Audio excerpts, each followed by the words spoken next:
We're going to go next to the congressional race, first the 13th district. We're going to start with the Democrat and Libertarian candidates. Could I have Gasaway, Sagan, Trujillo, and Westbrook come on up, please? Yeah, let's do it.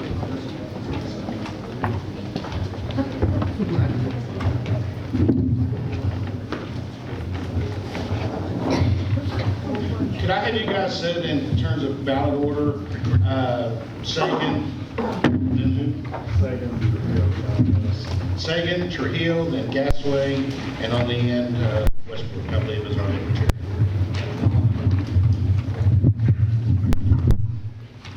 And I want to tell the audience, by the way, you're sending up some incredible questions, and if I hope to get just through half of them, we'll be in great shape. These are great questions.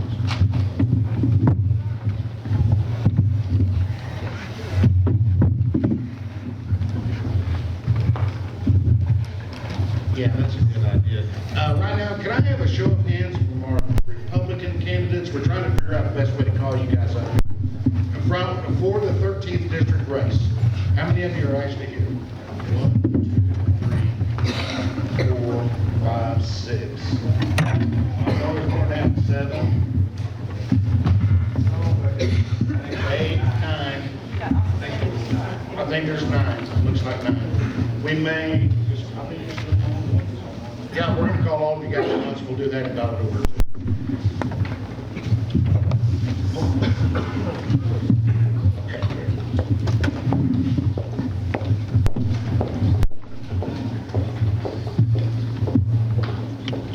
Okay, gentlemen, ready?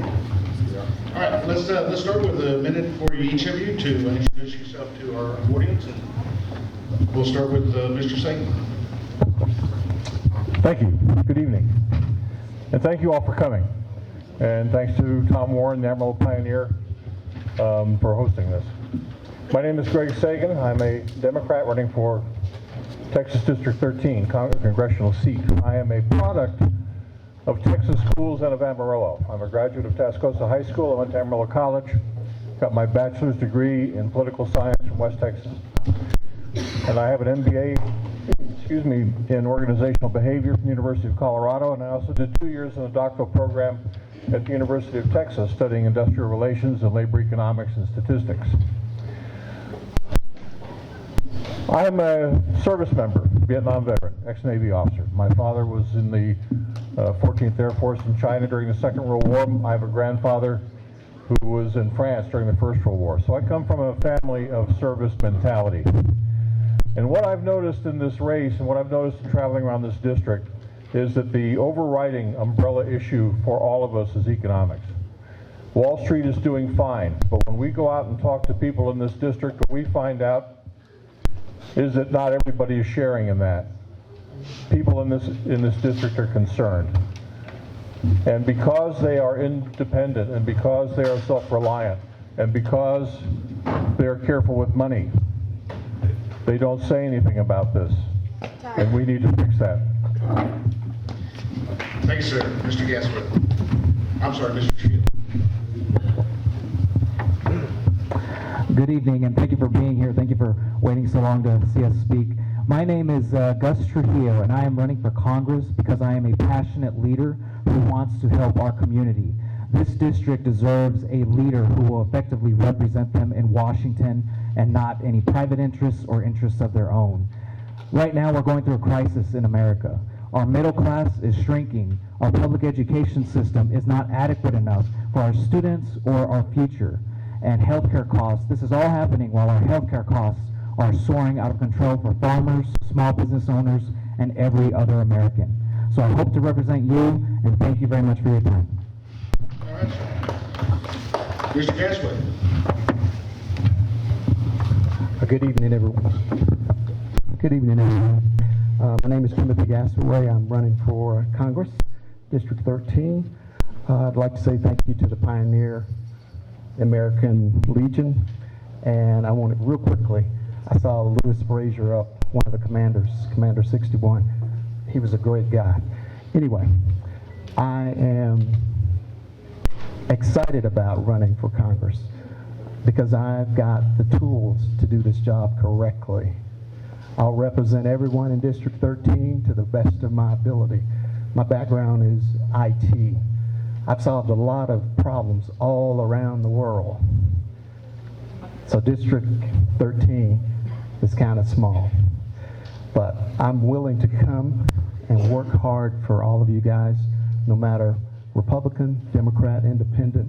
It's about Texas 13 and about America. Thank you. Thank you, sir. Mr. Westbrook, tell us about yourself. Good evening, everyone. I want to thank the Pioneer, American Legion, all of you for being here tonight. It's my privilege to stand before you. I'm going to just tell you briefly why I'm here, and I'll tell you who I am when we're done. The reason that I'm here is because I was sitting in my recliner watching what's going on in Washington, watching what's going on in Austin. I first ran against Kel Seliger. I did pretty well, except all of you with red hats, y'all pulled the lever for all red, and I didn't have much of a chance. I'd ask you not to do that this time. And think about the person. As I said, I'll tell you more about that later. But I was watching what was going on in our country and in our state, and I wasn't happy about it. And I griped and complained, and I said, you know what, I'm not going to sit in here in my recliner and gripe and complain. I'm either going to put up or shut up. I'm from West Texas, and that's the way we do things. And I'm willing to be there for you. My name is Jack Westbrook, and I'm a Libertarian candidate for Congress. Okay, gentlemen. First question, raise your right hand, please. Did you vote in the 13th District of Texas in 2018? Okay, so no newcomers. Thank you. If you were to win, would you join the House Freedom Caucus? And tell us why, or why not? No. I don't like cliques. I'm sorry, the audience said they couldn't understand you. What? I said no, I don't like cliques. I don't join those kinds of organizations with that kind of a limited view of issues and of people and of solutions. No, I wouldn't do that. Okay, fair enough. Mr. Trujillo. I hate to say that I wouldn't. I do like to keep an open mind. However, I do want to make sure that people understand that that doesn't mean I'll just sway wherever the popular vote is. I'm going to do what's best for our district first. I don't want to go in there as a Democrat and just be all gung-ho on Democrat things, because there are some things that we believe here, like Texas Democrats, we believe on the right side as well. So I don't like to rule it out. However, I would say no at this time, but like I said, I don't want to rule it out.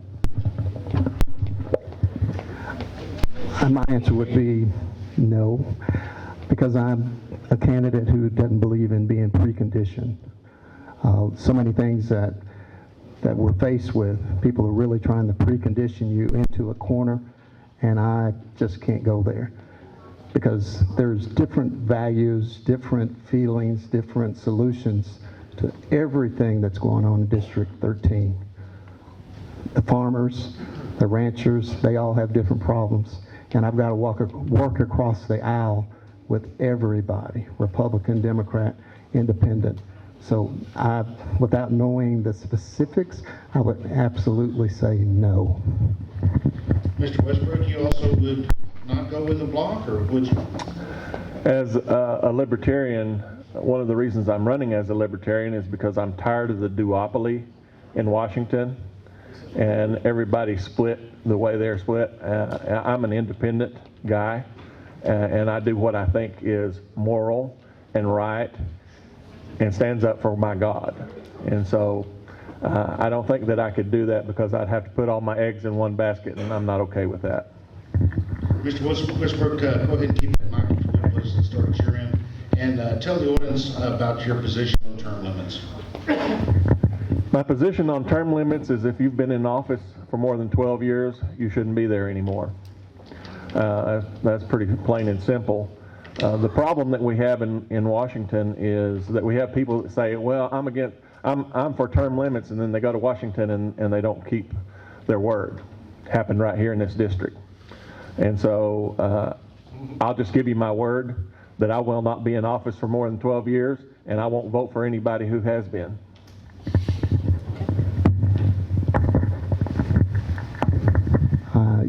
I would not support term limits. Or wait a minute, let me see. No, I want to support term limits. I'm sorry. I was thinking about that wrongly. I'll be 60 years old this year, and I'll be honest with you.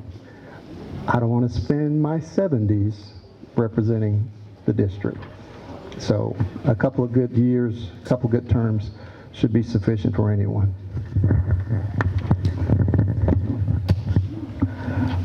I would say that I support term limits. However, I would like them to be across the board with other members of Congress as well, because one of the things that I did in 2013, I was an intern for Congressman Thornberry, the man that we are all looking to replace today. So I understand how he ended up getting a lot of seniority, a lot of power in Congress, and that was because he did not have a term limit. Now, I'm not saying that somebody should be in there over 10, 20 years. I don't see myself being there for, more than 2 terms or something.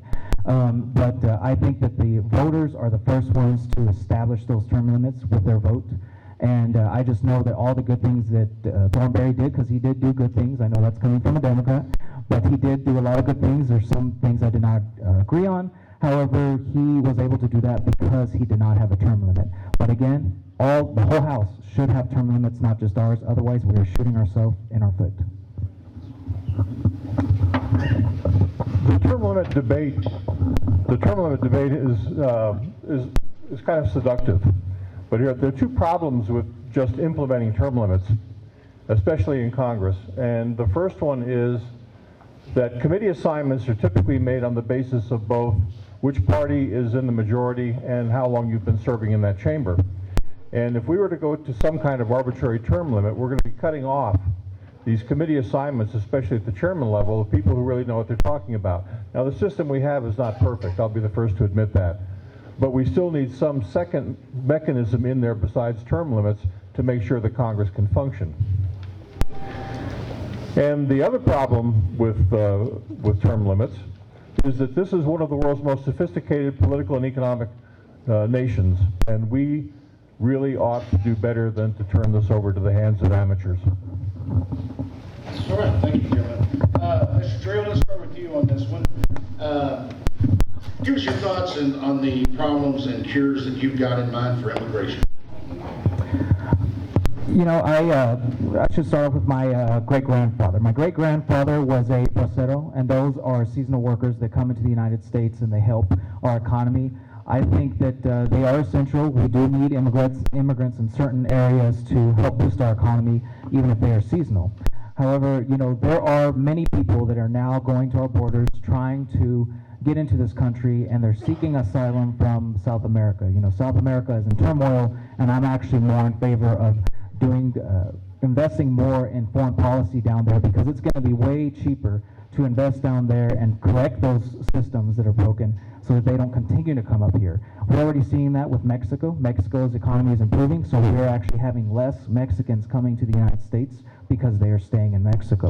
So I know that the border wall is a huge issue. There are certain areas that we need a border wall. However, we don't need it completely, permanently across the whole border. I don't support the government coming in and taking farmers' land from them and just ruining the natural migrations that are going to benefit us mutually with us and Mexico. So there has to be a system in place. Our immigration needs to be reformed, and a process for legal immigration. But people do have to wait in line for that.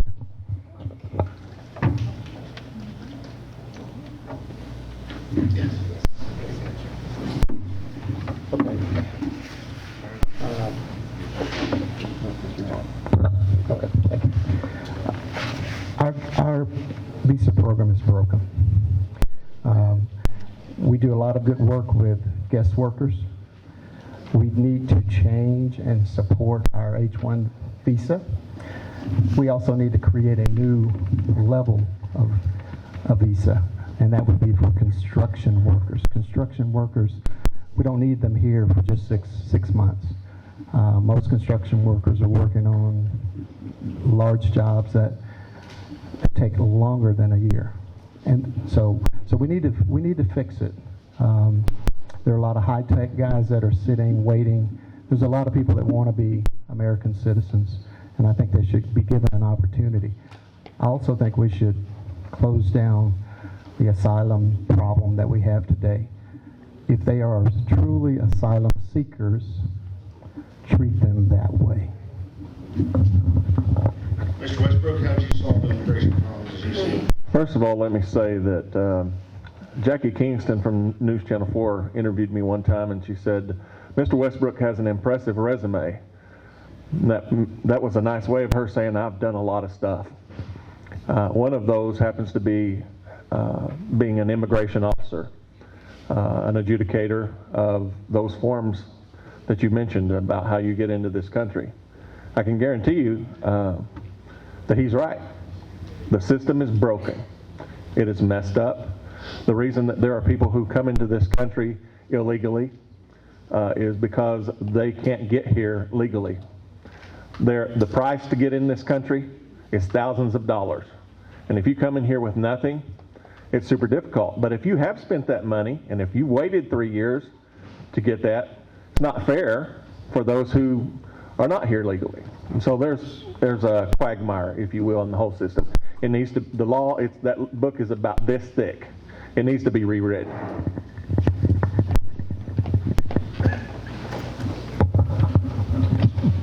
Personally, I don't think we're going to solve this issue by looking at incremental improvements in things like various visa programs. I think what we need is an understanding of how we view immigrants and what our vision of an immigrant community is really like. And it's the experience that I've had with people coming into this country as immigrants is that they want to be here, they want to contribute, they want to raise their families, and they want a nice place to work. And we tend to forget the fact that when they do come into this country, they are not just people who take resources, they are also people who contribute things. They are a market. They buy the things that we produce. They are a vital part of our economy, and we should treat them that way. But we need to make the decision about really what kinds of immigrants are we seeking, and then what kinds do we really want to keep out, and let's make our policy on that basis.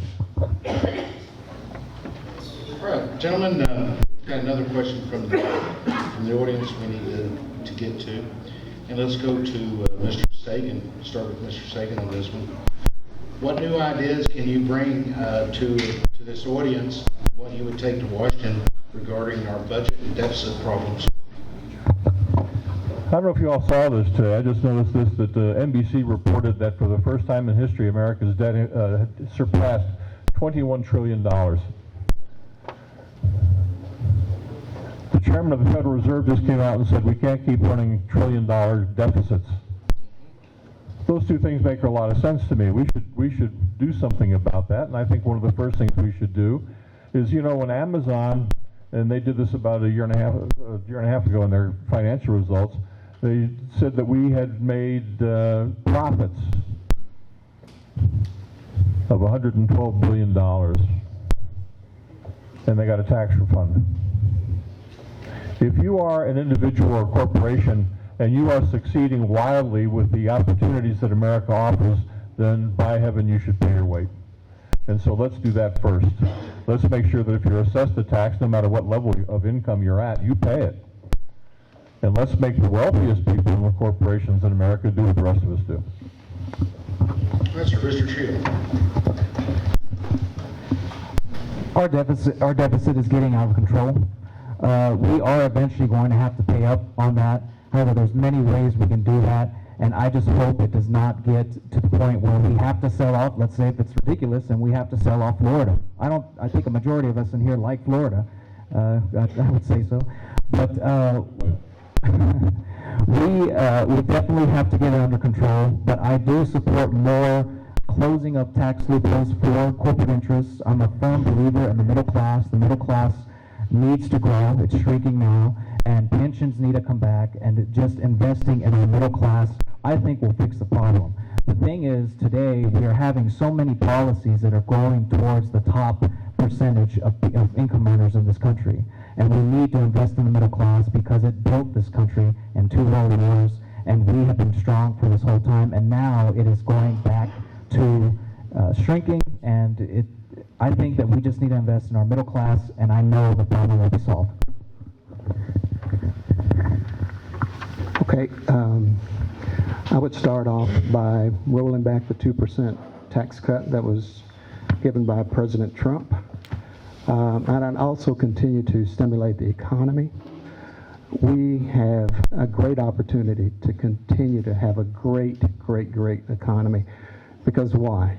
Because our infrastructure is falling apart. We need to invest heavily into sites like east of Childress. There's a solar farm. It's getting bigger and bigger every day from what I can tell. Every time I drive by it, it's much bigger. Wind farms. We're going to go to a green economy, and we need to get after it, because guess what? We're behind. As Americans, we are behind, and we need to fix that problem ASAP. To pretend to you that I can answer this question in 1 minute or whatever the time is absurd. It's complicated. It's difficult. In the 70s, we had a maximum tax rate of 90%. Did you know that?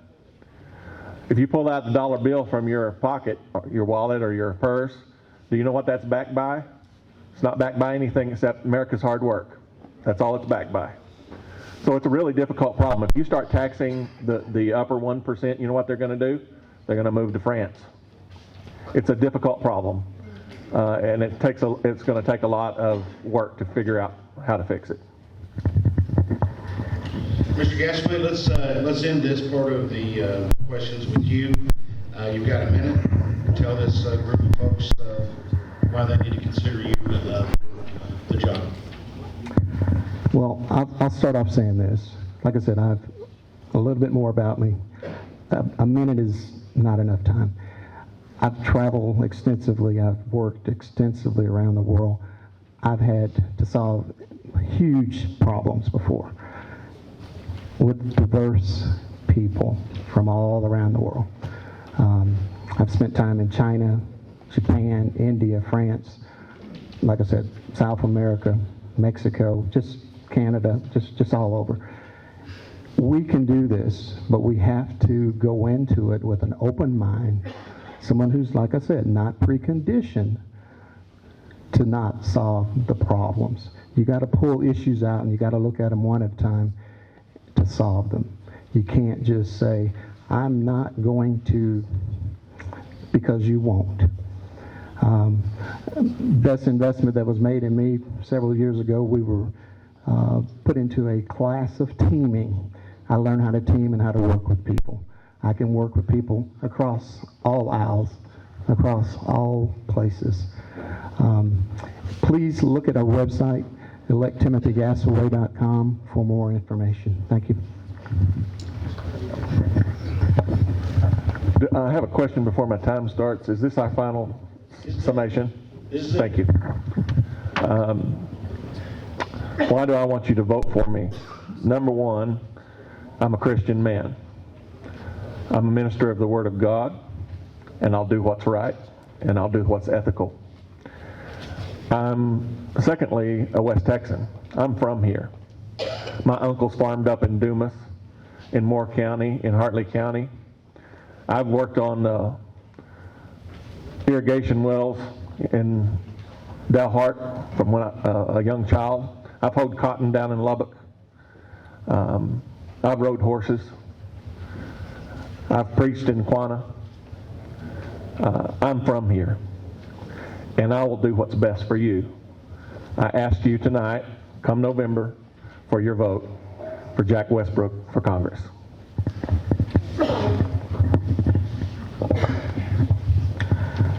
I was born and raised in Amarillo, Texas, and I enjoy this area. I love this area, and I want to be a representative who will not only help our people, but who will encourage people to come here and offer us better opportunities.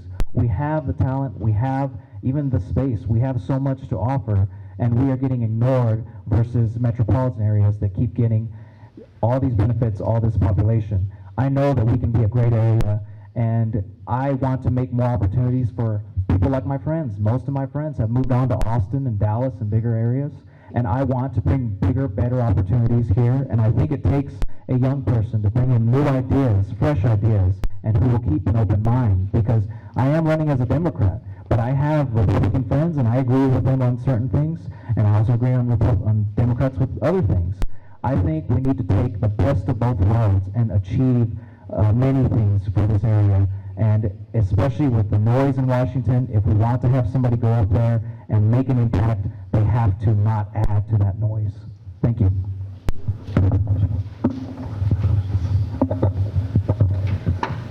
There are probably a couple of things that I can offer to the people of this district. First one is that I have traveled already to all 40 counties, and I have talked with people in every one of those counties and found out what's on their mind. And so I have a fairly good idea of what's chafing people in this district. And the second thing is that I have an affinity for the people of this district. I have learned a lot from the Texans that I've met, and I consider myself to be, if not a native, certainly very close to one.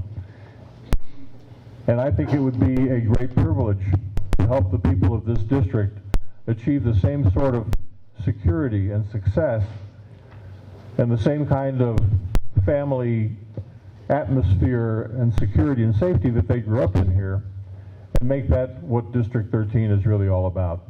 And I think if we can do that together, we can show the state and the nation a different way of working together to solve our problems. Thank you. Gentlemen, thank you very much for coming out. Folks, let's give these guys a hand.